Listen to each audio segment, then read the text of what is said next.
महाराष्ट्र में उठा सियासी तूफान कम होता नजर नहीं आ रहा है और एक बार फिर से ये कहा जा रहा है कि अजीत पवार बीजेपी में जल्द शामिल होंगे। तो वहीं इसी बीच संजय राउत ने दावा किया है कि महाराष्ट्र में शिंदे फडणवीस सरकार अगले 15 दिनों में गिर जाएगी। राउत ने कहा है कि इस सरकार का डेथ वारंट जारी हो चुका है। राउत के इस दावे से एक बार फिर राजनीतिक हलकों में हलचल मच गई है। मीडिया कर्मियों से बातचीत के दौरान राउत ने कहा कि सब अपना अपना गणित पेश कर रहे हैं, लेकिन हम नतीजे का इंतजार कर रहे हैं। राउत ने कहा कि मुख्यमंत्री और उनके 40 लोगों की फिलहाल जो हुकूमत है वो अगले 15 से 20 दिनों में गिर जाएगी। मैंने एक बार कहा था कि फरवरी तक सरकार गिर जाएगी, लेकिन कोर्ट का फैसला देर से आ रहा है। लेकिन ये सरकार टिकने वाली नहीं है। इस सरकार का डेथ वारंट जारी हो चुका है। राउत ने कहा कि अब ये तय हो गया है कि कौन और कब हस्ताक्षर करेगा।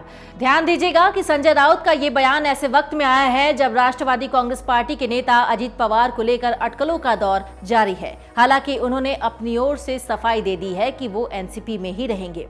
आपको बता दें कि राउत से पहले महाराष्ट्र की राजनीति में पकड़ रखने वाले एक बड़े नेता ने बड़ा दावा किया है। उनका कहना है कि फिलहाल अजीत पवार के साथ 12 विधायक एनसीपी से अलग होकर बीजेपी में शामिल होंगे। इसके बाद मौजूदा सीएम एकनाथ शिंदे को मुख्यमंत्री पद छोड़ना पड़ेगा। शिंदे के मुख्यमंत्री पद से हटने के बाद अगला सीएम कौन होगा, इसको लेकर भी कश्मकश बरकरार है। इन सभी पर एनसीपी नेताओं की बीजेपी में शामिल होने की वजह केंद्रीय एजेंसियों के जरिए बीजेपी का दबाव बताया जा रहा है। दावा इस बात का भी किया जा रहा है कि विभागों के बंटवारे को लेकर अजीत पवार खेमे और बीजेपी के बीच चर्चा शुरू है। ये कहा जा रहा है कि 30 अप्रैल तक महाराष्ट्र के सत्ता संघर्ष को लेकर सुप्रीम कोर्ट अपना फैसला सुना सकती है, जिसके बाद 2 मई को महाराष्ट्र में बड़ा खेला हो सकता है।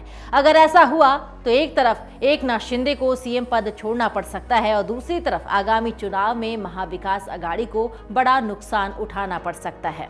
आपको बता दें कि सुप्रीम कोर्ट में महाराष्ट्र की सत्ता संघर्ष की सुनवाई 16 मार्च को पूरी होने के बाद मुख्य न्यायाधीश DY चंद्रचूड़ की अगुवाई वाली 5 जजों की संविधान पीठ ने फैसला सुरक्षित रख लिया था। इसके बाद से महाराष्ट्र की राजनीति क्या रुख लेगी, इसको लेकर पक्ष विपक्ष समेत सभी की निगाहें नतीजों पर टिकी हुई है, सुप्रीम कोर्ट के फैसले पर टिकी हुई है। आपको बता दें कि इस मामले की सुनवाई मुख्य न्यायाधीश DY चंद्रचूड़ और जस्टिस MR शाह, कृष्ण मुरारी, हिमा कोहली और PM नरसिम्हा की 5 सदस्यीय पीठ में हुई है। माना जा रहा है कि सुप्रीम कोर्ट के फैसले के बाद सूबे की राजनीति में कोई बड़ा सा भूचाल आ सकता है। आपको बता दें कि पिछले साल जून में ही शिवसेना नेता शिंदे ने महाविकास अघाड़ी सरकार में रहते हुए बगावत कर दी थी। शिंदे ने शिवसेना के 39 विधायकों को लेकर अपना अलग गुट बना लिया था, जिसके बाद महाराष्ट्र की सियासत में भूचाल आ गया था। शिंदे महाविकास अघाड़ी को तोड़ने और भारतीय जनता पार्टी के साथ गठबंधन बनाए थे।